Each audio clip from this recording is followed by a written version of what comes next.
Hello साथियों, मैं अशोक आप सभी का आपके अपने YouTube चैनल स्टडी प्रचार में एक बार फिर से स्वागत करता हूं।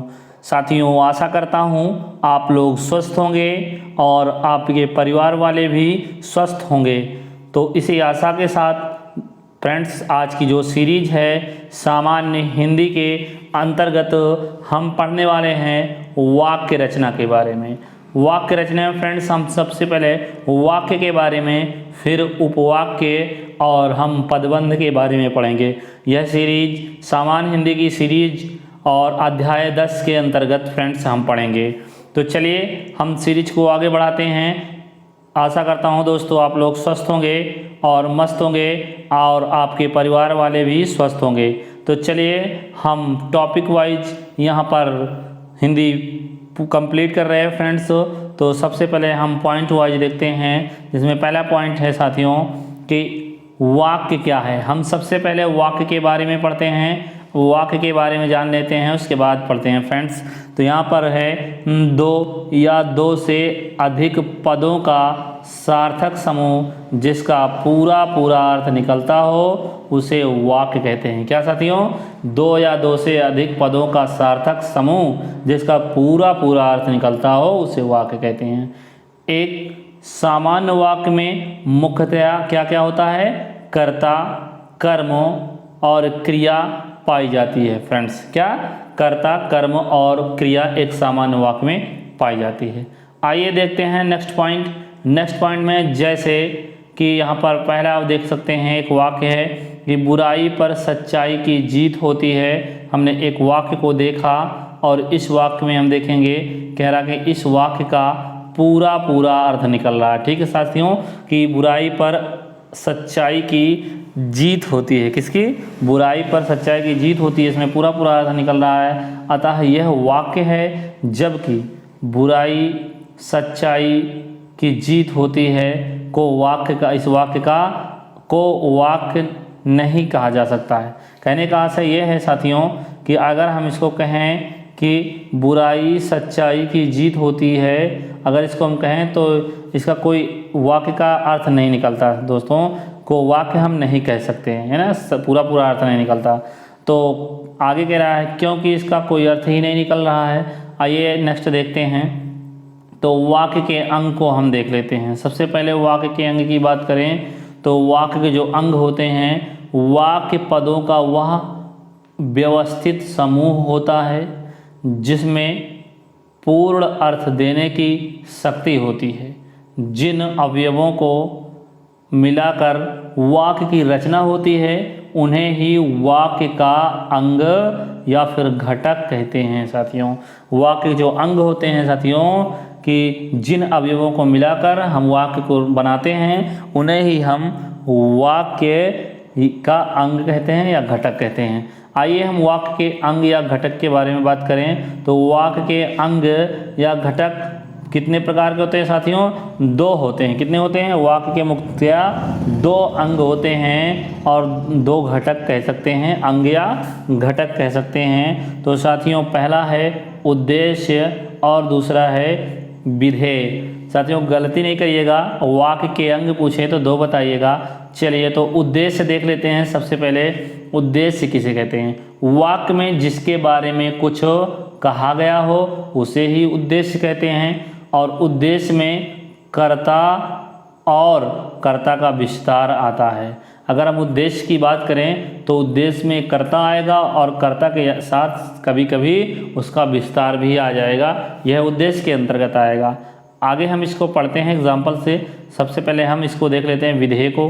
तो विधेय साथियों वाक्य में उद्देश्य के विषय में, यानी कि जो उद्देश्य के विषय में जो कुछ बातें कही जाए उसे ही विधेय कहते हैं। ठीक है दोस्तों, आइए हम इसे देखते हैं, नेक्स्ट पॉइंट के माध्यम से समझते हैं। यहाँ पर है विधेय में क्रिया, क्रिया का विस्तार और क्रिया का पूरक आता है। अब विधेय में क्या क्या आता है? विधेय में दोस्तों क्या आता है? क्रिया का विस्तार आता है और क्रिया का पूरक आता है। जैसे आइए हम एग्जाम्पल के तौर पे इसे समझते हैं। अब हम देखते हैं एग्जाम्पल पे एक वाक्य है जिसका परिश्रमी व्यक्ति सफल रहता है। अब बात कर रहे हैं, यहाँ पर कह रहा है परिश्रमी व्यक्ति सफल रहता है, एक वाक्य दे दिया गया है। अब इस वाक्य में आपको यहाँ पर बताया जा रहा है कि जो कर्ता का विस्तार है ये आपका परिश्रमी है और उद्देश्य जो है, क्या कह रहे हैं, उद्देश्य जो है कर्ता है साथियों। अब कहने का आशय ये है, यह उद्देश्य जो है, ये उद्देश्य का यहाँ पर ये विस्तार दिया गया है, यही आपका उद्देश्य के अंतर्गत आएगा। और जो बचा हुआ दोस्तों होगा यहाँ पर कर्ता और विस्तार को छोड़कर वहाँ पर विधेय के अंतर्गत आ जाएगा। आइए हम नेक्स्ट देखते हैं। तो अभय इलाहाबाद में रहता है। अब अभय क्या है दोस्तों, यहाँ पर इसका विस्तार तो दिया नहीं गया है, इसलिए यह अभय ही उद्देश्य हो जाएगा और इसके बारे में जो कहा जा रहा है यह आपका इलाहाबाद में रहता है विधेय हो जाएगा। आइए हम देखते हैं नेक्स्ट। इसी के बारे में पॉइंट दिया गया है कि पहले वाक्य में व्यक्ति उद्देश्य है, यानी कि कर्ता जो है, परिश्रमी क्या है उसका विस्तार दिया गया है, और एवं सफल जो है रहता है ये विधेय है, जिसको मैंने आपको सबसे पहले ही बता दिया है। और दूसरे वाक्य में अभय दिया गया जो कि उद्देश्य है और इसके बारे में जो कहा जा रहा है ये है इलाहाबाद में रहता है, ये आपका विधेय हो जाएगा। चलिए साथियों, तो नेक्स्ट देखते हैं। नेक्स्ट पॉइंट आप सबसे पहले उपवाक्य देख लेते हैं। उपवाक्य क्या है दोस्तों, उपवाक्य ऐसा पद समूह जिसका अपना अर्थ हो, जो एक वाक्य का अंग या फिर भाग कह सकते हैं, वाक्य का अंग या भाग हो और जिसमें उद्देश्य और विधेय हो, उपवाक्य कहलाता है। क्या दोस्तों, उपवाक्य किसे कहते हैं, एक बार फिर से समझ लेते हैं। ये ऐसा पद समूह जिसका अपना तो अर्थ हो और जो वाक्य का, जो एक वाक्य का अंग हो और जिसमें उद्देश्य और विधेय, उपवाक्य कहलाता है। आइए हम इसके बारे में आगे पढ़ेंगे, डिटेल में पढ़ेंगे उपवाक्य के बारे में। सबसे पहले हम एक ग्राफ के माध्यम से वाक्य के भेद को देखते हैं। यहाँ से हम वाक्य के भेद को पढ़ना स्टार्ट करते हैं। तो सबसे पहले देखेंगे कि जो वाक्य के भेद होते हैं दो प्रकार के होते हैं। पहला आपका है रचना के आधार पर साथियों, रचना के आधार पर, और दूसरा अर्थ के आधार पर। दोस्तों रचना के आधार पर यहाँ पर 3 प्रकार के दिए गए हैं। और 3 प्रकार क्या साथियों यहाँ पर देख सकते हैं। अगर हम रचना को 3 प्रकार से कैसे याद करेंगे, तो यहाँ देख सकते हैं रचना में देखो 3 अक्षर दिए गए हैं साथियों, रा और चा और ना। इस प्रकार चाहे आप याद तो करना है, इसलिए इसे हम 3 बना सकते हैं, या फिर हम इसकी स्पेलिंग लिख सकते हैं RACH, उसके बाद NA।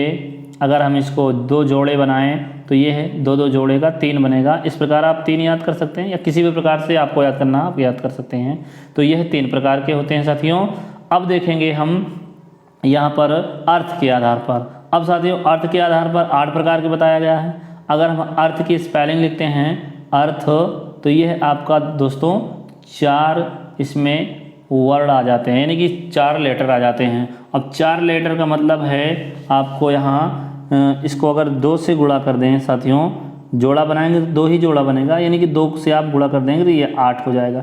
इस प्रकार आप याद कर सकते हैं किसी भी तरीके से अर्थ जो है, या इसे 4 अक्षर हैं, 4 दूना 8, 4 बार 2 बार गुणा कर सकते हैं, 4 दूना 8 प्रकार से। चलिए तो इस प्रकार किसी भी तरीके से आप याद कर सकते हैं। तो आइए हम देखते हैं, इसके नाम को देखते हैं। रचना के आधार पर 3 कौन से हैं। तो पहला है साधारण या सरल वाक्य, दूसरा है संयुक्त वाक्य, तीसरा है मिश्र वाक्य या इसे मिश्रित वाक्य भी कहते हैं। अब अर्थ के आधार पर देख लेते हैं दोस्तों। अर्थ के आधार पर देखते हैं तो यहाँ पर 8 प्रकार दिए गए हैं। 8 प्रकार के हैं विधि, पहला है विधि वाक्य या फिर विधानवाचक वाक्य, और दूसरा है साथियों निषेधवाचक वाक्य, तीसरा है आपका आज्ञावाचक, चौथा है प्रश्नवाचक वाक्य, अगला है आपका विस्मयवाचक वाक्य और विस्मयवाचक वाक्य। उसके बाद है संदेहवाचक वाक्य या इसे हम संदेह सूचक वाक्य भी कहते हैं, इच्छावाचक वाक्य, लास्ट है आपका संकेतवाचक वाक्य। दोस्तों इस प्रकार 8 इसके नाम है। एक ओवरव्यू आपने देखा और एक ग्राफ के माध्यम से अब आप देखेंगे, इसको डिटेल में पढ़ेंगे साथियों। सबसे पहले हम रचना के आधार पर पढ़ेंगे। किसके आधार पर साथियों? रचना के आधार पर वाक्य 3 प्रकार के होते हैं। कितने प्रकार के? 3। आपने पीछे भी देखा है। आइए हम इसे पॉइंट वाइज समझते हैं। और वो तीनों प्रकार आपने देखा है। ये आपके तीनों प्रकार हैं, साधारण या सरल वाक्य, मिश्र वाक्य और मिश्रित वाक्य, संयुक्त वाक्य। तो साथियों आप आगे हम बढ़ते हैं। आपका जो पहला है, हम साधारण या सरल वाक्य के बारे में पढ़ेंगे। किसके बारे में? साधारण या सरल वाक्य के बारे में साथियों पढ़ेंगे। अब यहाँ पर दिया जा रहा है कि जिन वाक्यों, क्या साथियों? जिन वाक्यों में एक उद्देश्य, जिसे हम कर्ता कहते हैं, और एक विधेय क्रिया होता है, एक क्रिया होता है, उसे साधारण या फिर सरल वाक्य कहते हैं। कहने का आशय ये है दोस्तों कि जिन वाक्यों में सिर्फ एक ही उद्देश्य और एक ही विधेय या क्रिया हो, उसे साधारण या सरल वाक्य बोलेंगे। तो साधारण शब्दों में कहा जाए तो जिन वाक्यों में एक ही मुख्य क्रिया हो, उसे साधारण या सरल वाक्य कहते हैं। एकदम सरल भाषा में जिन वाक्यों में एक ही मुख्य क्रिया हो, उसे साधारण या सरल वाक्य कहते हैं। आइए एग्जाम्पल से समझते हैं इसे हम। यहाँ पर दिया गया अभय पढ़ता है। अब यहाँ पर क्रिया की बात करें तो क्रिया, मुख्य क्रिया जो है एक ही है, इसलिए यहाँ पर अभय उद्देश्य है और यहाँ पर पढ़ना, पढ़ता विधेय है। इस प्रकार दोस्तों यहाँ पर एक ही मुख्य क्रिया है। ये आपका क्या हो जाएगा? ये साथियों आपका साधारण वाक्य हो जाएगा, सरल वाक्य हो जाएगा। आइए देखते हैं नेक्स्ट। सुनील खेलता है। इस प्रकार यहाँ भी मुख्य क्रिया एक ही है। अब यहाँ पर ये आपका साधारण या सरल वाक्य हो गया। आइए हम मिश्रित वाक्य के बारे में पढ़ेंगे। मिश्रित वाक्य या इसे हम मिश्र वाक्य के नाम से भी जानते हैं फ्रेंड्स। तो चलिए पॉइंट के माध्यम से समझते हैं। यदि वीडियो पसंद आ रही तो फ्रेंड्स लाइक कमेंट करते भी चलिएगा। तो आइए देखते हैं। यहाँ पर कहा जा रहा है आपसे कि जिन वाक्यों, क्या साथियों?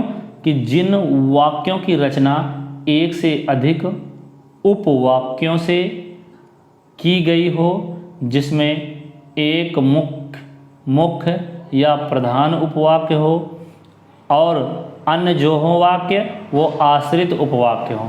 एक प्रधान हो और दूसरे वाक्य जो हैं आश्रित वाक्य हों, उन्हें मिश्र वाक्य कहते हैं। आइए सेकंड पॉइंट से हम इसे समझते हैं। सेकंड पॉइंट ये है साथियों कि मिश्र वाक्य में मुख्य या प्रधान वाक्य एक ही रहता है, लेकिन आश्रित उपवाक्य एक से अधिक हो सकते हैं। कहने का आशय ये है साथियों, अगर हम मिश्र वाक्य में मुख्य या प्रधान वाक्य के एक ही रहेगा। कहने का मतलब ये है कि मिश्र वाक्य में दोस्तों मुख्य या प्रधान वाक्य, मेन वाक्य एक ही रहेगा, लेकिन आश्रित वाक्य कई हो सकते हैं। चलिए नेक्स्ट पॉइंट इसके माध्यम से समझते हैं। आश्रित उपवाक्य मुख्य प्रधान उपवाक्य पर ही आश्रित रहता है। कह रहे हैं आश्रित उपवाक्य जो होता है मुख्य या प्रधान उपवाक्य पर ही आश्रित रहता है। आइए नेक्स्ट पॉइंट देख लेते हैं। कह रहे हैं मिश्र वाक्य में एक मुख्य उद्देश्य और एक मुख्य विधेय के अलावा एक से अधिक समापिका क्रियाएं होती हैं। जैसे एग्जाम्पल से समझते हैं साथियों। अब एग्जाम्पल आपके सामने दिया गया है, आप देख पा रहे होंगे। तो साथियों देख सकते हैं। अब यहाँ पर कह रहा है कि मालिक ने कहा, क्या कहा दोस्तों? मालिक ने कहा कि कल छुट्टी रहेगी। क्या साथियों? और मालिक ने कहा क्या? कल छुट्टी रहेगी। अब यहाँ पर देख पा रहे हैं, ठीक है दोस्तों। अब क्या कह रहा है कि मालिक ने कहा कि कल छुट्टी रहेगी। मुख्य उपवाक्य अव्यय शब्द आश्रित उपवाक्य, यानी कि दोस्तों यहाँ पर जो की है यह अव्यय है और जो दूसरी कल छुट्टी रहेगी दोस्तों ये क्या है? आश्रित उपवाक्य है। ठीक है दोस्तों। अब यहाँ पर क्या है? मालिक ने कहा और कल छुट्टी रहेगी, तो ये आश्रित उपवाक्य है और ये मुख्य उपवाक्य है। चलिए दोस्तों नेक्स्ट देखते हैं। नेक्स्ट से समझते हैं हम। यहाँ पर कहा जा रहा है कि जब उसके पिता की मृत्यु हो गई, तो यहाँ पर जब क्या है? एक प्रकार अव्यय शब्द है और मुख्य उपवाक्य है। यहाँ पर जो दिया गया है ये है। अब ये आपका मुख्य उपवाक्य है। और नेक्स्ट है तब वह प्रयागराज छोड़कर चला गया, तो यहाँ पर यह अव्यय शब्द है और यह आश्रित उपवाक्य है। यह आश्रित उपवाक्य है, इसलिए दोस्तों आपको किसके अंतर्गत आएगा? आपका यह आ जाएगा दोस्तों मिश्रित या मिश्र वाक्य के अंतर्गत आएगा। नेक्स्ट देखते हैं, नेक्स्ट क्या है। देखिए यहाँ पर यदि दिया गया है, यदि कठिन परिश्रम करोगे तो उत्तीर्ण हो जाओगे। तो यहाँ पर जो कठिन परिश्रम करोगे ये मुख्य वाक्य है, मुख्य उपवाक्य है, और ये डिपेंडेंट यानी कि आश्रित उपवाक्य है। और यहाँ पर जो यदि तो समुच्चय बोधक अव्यय है, क्या है, यदि और तो समुच्चय बोधक अव्यय हैं। आइए हम नेक्स्ट पॉइंट सीधे और सरल भाषा में इसे समझते हैं किस प्रकार यह सरल हो सकता है। आप देखिए दोस्तों, यहाँ पर जो दिया गया है आप देख पा रहे होंगे कि मिश्र वाक्य को जोड़ने वाले कुछ अव्यय शब्द। अब जो की है, जो, जिसे, वह, ऐसा, तो, यदि तो, उसे, जब तब, जहाँ, यद्यपि, तथापि, तक, क्योंकि, इसलिए, कि, जो, वह, ज्यों ही, यह आपको मिश्र वाक्य में जोड़ने के लिए अव्यय शब्द मिलेंगे। आगे देखते हैं उपवाक्य कितने प्रकार के होते हैं। दोस्तों आपने पहले उपवाक्य के बारे में पढ़ा है, इसे हम थोड़ा सा देख लेते हैं उपवाक्य क्या है। तो उपवाक्य दोस्तों 3 प्रकार के होते हैं। अब 3 प्रकार के कौन कौन है आप नाम देख सकते हैं। संज्ञा उपवाक्य, विशेषण उपवाक्य, क्रिया विशेषण उपवाक्य। आइए हम तीनों के बारे में पढ़ते हैं। संज्ञा उपवाक्य क्या है, जब आश्रित उपवाक्य मुख्य उपवाक्य की किसी संज्ञा या फिर सर्वनाम, संज्ञा या सर्वनाम के स्थान पर आता है तो उसे ही संज्ञा उपवाक्य कहते हैं। अब इसे समझते हैं दोस्तों, पहचानेंगे कैसे। अब पहचानने की बात करें तो इसको हम पहचाने कैसे कि संज्ञा उपवाक्य है कि कौन सा उपवाक्य है। तो यहाँ पर हमको संज्ञा उपवाक्यों में सबसे पहले देखेंगे, संज्ञा उपवाक्यों से पहले की लगा रहता है, सबसे बड़ी पहचान। आइए देखते हैं, संज्ञा उपवाक्य से पहले की लगा रहेगा, तो जहाँ की लगा रहे उसके पहले देखेंगे। तो गांधी जी ने कहा कि अहिंसा का पालन करो। यहाँ पर आप देख पा रहे होंगे संज्ञा उपवाक्य से पहले यहाँ पर की लगा है कि नहीं साथियों, आप यहाँ देख पा रहे होंगे कि ये संज्ञा उपवाक्य है। अब इसके पहले ही तो की लगा है। तो चलिए देखते हैं, नेक्स्ट हम समझ लेते हैं। कह रहा है अरविंद ने कहा कि मैं पढ़ाई करूँगा। अब यहाँ पर की लगा है तो यहाँ पर संज्ञा उपवाक्य के पहले ही की लगेगा। तो देख लेते हैं, यहाँ पर समझ लेते हैं। आइए विशेषण उपवाक्य को भी देख लेते हैं। अब विशेषण उपवाक्य क्या है। अब विशेषण उपवाक्य ऐसे आश्रित उपवाक्य जो मुख्य उपवाक्य के किसी संज्ञा या सर्वनाम शब्दों की विशेषता बताने का कार्य करते हैं, वे विशेषण उपवाक्य कहलाते हैं। पहचानेंगे कैसे उसे हम देख लेते हैं। मेन टॉपिक आपका पहचानने से कैसे पहचानेंगे। पहचानना है दोस्तों, जिन उपवाक्यों से पहले क्या क्या, जो, जैसा, जितना, जिसका, जिसकी, जिनको, जिसके आदि शब्द लगे रहते हैं वे आपके विशेषण उपवाक्य कहलाते हैं। बहुत सरल है दोस्तों, देख पा रहे होंगे यहाँ पर सब में जा आ रहा है, और इस प्रकार भी याद कर सकते हैं और इसे कायदे से समझ लीजिए क्योंकि आगे भी जा आ सकता है। इस प्रकार याद नहीं करिएगा, थोड़ा सा समझ लीजिएगा। तो आइए देखते हैं, हम इसे समझते हैं एग्जाम्पल के माध्यम से कि जो व्यक्ति बुद्धिमान होता है दुनिया उसका सम्मान करती है। तो यहाँ पर समझेंगे जो आ गया है साथियों। अब जब जो आया तो ये कहीं ना कहीं विशेषण वाक्य हो जाएगा। आइए हम देखते हैं वे खिलाड़ी कहाँ हैं। अब मैंने देखा यहाँ पर कि वे खिलाड़ी कहाँ हैं। अब जो आप देख पा रहे हैं जिनको लगा है, और जिनको लगा है तो आप समझ जाएंगे कि आपका ये विशेषण उपवाक्य है। आइए नेक्स्ट समझते हैं। नेक्स्ट आपका क्या है, क्रिया विशेषण उपवाक्य। अब क्रिया विशेषण उपवाक्य क्या है, जब आश्रित उपवाक्य मुख्य उपवाक्य की क्रिया की विशेषता बतलाता है। किसकी, मुख्य उपवाक्य की क्रिया की विशेषता बतलाता है, तब वह क्रिया विशेषण उपवाक्य कहलाता है।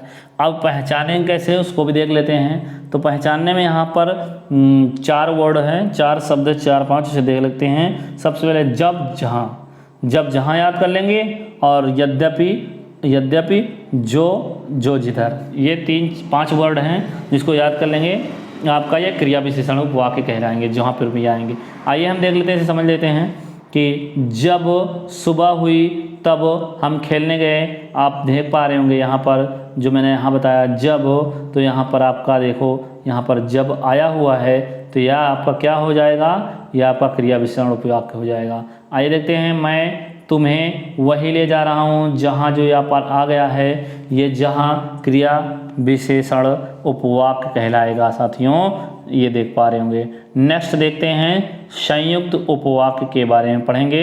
आप वहाँ छोड़कर यहाँ पर पढ़ने लगे थे दोस्तों, उपवाक्य के बारे में पढ़ने लगे थे। अब हम उसका एक पार्ट और बचा था जो कि आपको किसके आधार पर था फ्रेंड्स, रचना के आधार पर। अब रचना के आधार पर वाक्य में एक बचा हुआ था, उसे हम समझते हैं। तो कह रहे हैं यहाँ पर जिस वाक्य में क्या साथियों, जिस वाक्य में साधारण और मिश्र वाक्य का मेल संयोजक अव्ययों जैसे कि अव्यय क्या हैं, किंतु, पर और या आदि द्वारा होता है उसे संयुक्त वाक्य कहते हैं। संयुक्त वाक्य कैसे हैं, आइए हम एग्जाम्पल समझते हैं। समय बहुत खराब है इसीलिए देख कर चलना चाहिए, है ना। तो साथियों यहाँ पर इसीलिए आ रहा है, तो ये आपका क्या है, ये आपका संयुक्त वाक्य है। चलिए, और संयुक्त वाक्य में दोस्तों दो या दो से अधिक सरल वाक्य योजकों से जुड़े रहते हैं। दो या दो से अधिक वाक्य आपको योजक के माध्यम से जुड़े हुए मिलेंगे। नेक्स्ट देखते हैं, मैं आगे चला गया और श्याम पीछे रह गया। अब यहाँ पर और है जो योजक है, दो वाक्यों को एक साथ जोड़ रहा है। तुम यहाँ आते हो या मैं वहाँ आऊँ। अब यहाँ पर आप देख पा रहे होंगे कुछ यहाँ पर देख रहे हैं संयुक्त वाक्य को जोड़ने वाले शब्द हैं, इन्हें आप याद कर लीजिएगा कि और, तथा, इसीलिए, क्योंकि, लेकिन, वरन, एवं, या, अथवा, परंतु, चाहे, अतः, पर, परंतु, शो आदि ऐसे शब्द हैं साथियों जो आपको संयुक्त वाक्य को जोड़ने में मदद करते हैं। आइए हम नेक्स्ट देखते हैं। अब हम पढ़ेंगे अर्थ के आधार पर वाक्य के भेद। तो आपने पढ़ा वाक्य के 8 भेद होते हैं अर्थ के आधार पर। नाम आप देख सकते हैं, विधि या विधानवाचक वाक्य, निषेधवाचक वाक्य, आज्ञावाचक वाक्य, प्रश्नवाचक वाक्य, विस्मयवाचक वाक्य, संदेहवाचक या संदेह सूचक वाक्य, इच्छावाचक वाक्य, संकेतवाचक वाक्य। तो साथियों आपने देखा, अब हम एक एक के बारे में पढ़ेंगे। सबसे पहले हम पढ़ेंगे विधिवाचक, विधि वाक्य या फिर विधानवाचक वाक्य। इसे कैसे हम देखते हैं, पहले इसको समझ लेते हैं। वह वाक्य जिससे किसी प्रकार की जानकारी सूचना प्राप्त होती है वह विधानवाचक वाक्य कहलाता है। जैसे आइए हम देखते हैं कि एग्जाम्पल है, साधारण वाक्य अभय पढ़ता है, मिश्र वाक्य अभय पढ़ता है तब हम सोते हैं। संयुक्त वाक्य का देख लेते हैं, अभय पढ़ता है इसीलिए वह अच्छे अंकों से पास हो जाता है। यानी साथियों यहाँ पर एग्जाम्पल दिया गया है कि विधिवाचक वाक्य का। चलिए दोस्तों, यहाँ पर वाक्य के एग्जाम्पल दिए गए हैं कि कैसे हैं साधारण वाक्य और मिश्र वाक्य और संयुक्त वाक्य आपके जो आपने पढ़ा। अब हम देखेंगे साथियों निषेधवाचक वाक्य। अब निषेधवाचक वाक्य, निषेध का मतलब है दोस्तों निगेटिव, नकारात्मक। तो दोस्तों निगेटिव नकारात्मक की बात करें तो साथियों ये है जिन वाक्यों से किसी भी प्रकार के कार्य के ना होने का भाव प्रकट हो उसे हम निषेधात्मक वाक्य कहते हैं। तो आइए देखते हैं, समझ लेते हैं उदाहरण से। साधारण वाक्य अभय नहीं पढ़ता है। अब यहाँ पर ना करने का बोध हो रहा है। मिश्र वाक्य में इसे देख लेते हैं, अभय नहीं पढ़ता है तब वह सोने लगता है। दोस्तों यहाँ पर एक वाक्य को पीछे भी रचना के आधार पर दिखाया जा रहा है। संयुक्त वाक्य अभय ने पढ़ाई नहीं की इसीलिए उसे अच्छे अंक नहीं प्राप्त हुए। आइए हम आज्ञावाचक, जिसे हम ऑर्डर कहते हैं, आज्ञावाचक वाक्य को देखते हैं। जिस वाक्य में के द्वारा किसी प्रकार की आज्ञा दी जाती है या फिर प्रार्थना की जाती है वह आज्ञावाचक वाक्य कहलाता है। अब आपने इसमें आज्ञा ही नहीं है, प्रार्थना भी है, देख लेते हैं दोस्तों। तो साधारण वाक्य में इसे क्या कहेंगे देखते हैं कि अपना काम करो, ये आज्ञा दे रहा है। और मिश्र वाक्य में इसे क्या कहेंगे, जो काम तुम्हें दिया गया है उसे करो। आइए नेक्स्ट देखते हैं, संयुक्त वाक्य में इसे कैसे कहेंगे। आराम ना करो और जो काम दिया गया है उसे करो। आइए प्रश्न से आपको क्वेश्चन पता चल रहा है, प्रश्न पूछा जाएगा। चलिए तो 4 नंबर है प्रश्नवाचक वाक्य, वह वाक्य जिसके द्वारा किसी प्रकार का प्रश्न किया जाए, पूछा जाए, उसे प्रश्नवाचक वाक्य कहते हैं। देखिए यहाँ पर जैसे साधारण वाक्य में कोई बात कहे तो वह आदमी कब आया, यहाँ पर आपसे क्वेश्चन किया जा रहा है। और मिश्र वाक्य में से क्या तुम्हें पता है कि वह आदमी कब आया, यह आपका मिश्र वाक्य में आ जाएगा। अब संयुक्त वाक्य में से क्या बोलेंगे, वह आदमी कब आया और कब चला गया, यह आपका संयुक्त वाक्य में। दोस्तों यहाँ पर पढ़ रहे हैं अर्थ के आधार पर वाक्य के भेद, लेकिन यहाँ पर जो तीनों माध्यम जो आपके रचना के आधार पर है वाक्य के भेद, वो भी इस साथ में आप एग्जाम्पल के तौर पर देखते चल रहे हैं। चलिए विस्मयादि विस्मयवाचक वाक्य है वह वाक्य जिसके द्वारा किसी प्रकार के सुख का, दुख का, आश्चर्य का आदि की अनुभूति हो, क्या हो, अनुभूति हो, उसे विस्मयवाचक वाक्य कहते हैं। आइए देखते हैं, पहला है साधारण वाक्य में इसे समझ लेते हैं कि वाह, यहाँ पर आश्चर्य है, तुमने बहुत ही अच्छा काम किया। अब मिश्र वाक्य में इसे समझ लेते हैं, शाबाश, जो काम तुमने किया वह बहुत अच्छा है। अब आप जो ये देख रहे हैं ये मिश्र वाक्य है। चलिए संयुक्त वाक्य को देख लेते हैं, इसी को हम संयुक्त वाक्य में कैसे बोलेंगे। कह रहा है ओह तुमने इतना अच्छा काम किया और किसी ने उसके महत्व को समझा ही नहीं। चलिए ये संयुक्त वाक्य। आइए देखते हैं 6 नंबर का संदेहवाचक वाक्य, या फिर इसे हम संदेशवाचक वाक्य कहते हैं। ऐसा वाक्य जिससे क्या हो, किसी प्रकार के संदेह प्रकट हो, यानी किसी प्रकार का संदेह प्रकट हो, या संदेहवाचक वाक्य कहलाते हैं। दोस्तों अब साधारण में इसे समझ लेते हैं, यह घर अभय का होगा। क्या है, यह घर अभय का होगा, यहाँ पर संदेह है फ्रेंड्स। अब इसे हम मिश्र में इसी समझते हैं, मिश्र वाक्य में जो घर दिख रहा है वह श्वेता का होगा। अब यहाँ पर जो आ गया इसलिए मिश्र वाक्य है। संयुक्त वाक्य राधा घर पहुँची होगी और श्वेता ने उसका स्वागत किया होगा। यहाँ पर आपका क्या है साथियों, संयुक्त वाक्य के अंतर्गत आ रहा है और आप पढ़ रहे हैं साथियों अर्थ के आधार पर संदेशवाचक वाक्य। चलिए आइए नेक्स्ट देखते हैं 7 क्वेश्चन नंबर, और इसका 7 पार्ट देखते हैं। इच्छावाचक वाक्य, जिन वाक्यों में किसी इच्छा, आशीर्वाद, शुभकामना का बोध हो उसे इच्छावाचक वाक्य कहते हैं। समाज कल्याण का भी बोध हो उसे क्या कहते हैं साथियों, इच्छावाचक वाक्य कहते हैं। आइए हम एग्जाम्पल समझते हैं कि भगवान तुम्हें दीर्घायु करे, और मिश्र वाक्य इसी को मिश्र वाक्य में देखेंगे, वह जहाँ भी रहे वहाँ खुश रहे, यह मिश्र वाक्य है। संयुक्त वाक्य की बात करें तो कह रहा है मैं खुश रहूँ, मेरे मित्र खुश रहें और मेरे मित्र खुश रहें। यहाँ पर जो और है यह आपका संयुक्त है दोस्तों, संयुक्त वाक्य के अंतर्गत आ जाएगा। चलिए और लास्ट आप देखते हैं संकेतवाचक वाक्य, जहाँ एक वाक्य किसी दूसरे की संभावना पर निर्भर करता हो, डिपेंड हो, एक सेंटेंस एक वाक्य दूसरे वाक्य पर डिपेंड हो, उसे संकेतवाचक वाक्य कहते हैं।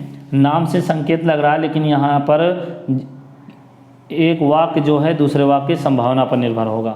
चलिए जैसे कह रहे हैं यहाँ पर अरविंद की गाड़ी उधर है, यहाँ पर यहाँ पहला वाक्य दिया गया, अभय का मकान उधर है और अरविंद की गाड़ी उधर है। आप देख पा रहे होंगे। चलिए यहाँ पर एक एग्जाम्पल इस प्रकार दिया गया फ्रेंड्स, देख पा रहे होंगे कि अभय का मकान उधर है, अरविंद की गाड़ी इधर है, यहाँ संकेत हो रहा है दोस्तों। चलिए पदबंध के बारे में देखते हैं साथियों। अब पदबंध क्या है साथियों, तो यहाँ पर वीडियो थोड़ा सा लॉन्ग हो जा रही है, पदबंध हम नेक्स्ट वीडियो लेक्चर में पढ़ेंगे। तो तब तक के लिए जय हिंद, जय भारत, वंदे मातरम। यदि दोस्तों हमारा वीडियो आपको पसंद आया हो तो लाइक कीजिए, सब्सक्राइब कीजिए और अपने फ्रेंड्स को शेयर ज़रूर कर दीजिएगा, ताकि हमारा मनोबल बढ़े और नए नए वीडियो इंपॉर्टेंस आप तक पहुंचाते रहें। तब तक के लिए जय हिंद, जय भारत, वंदे मातरम।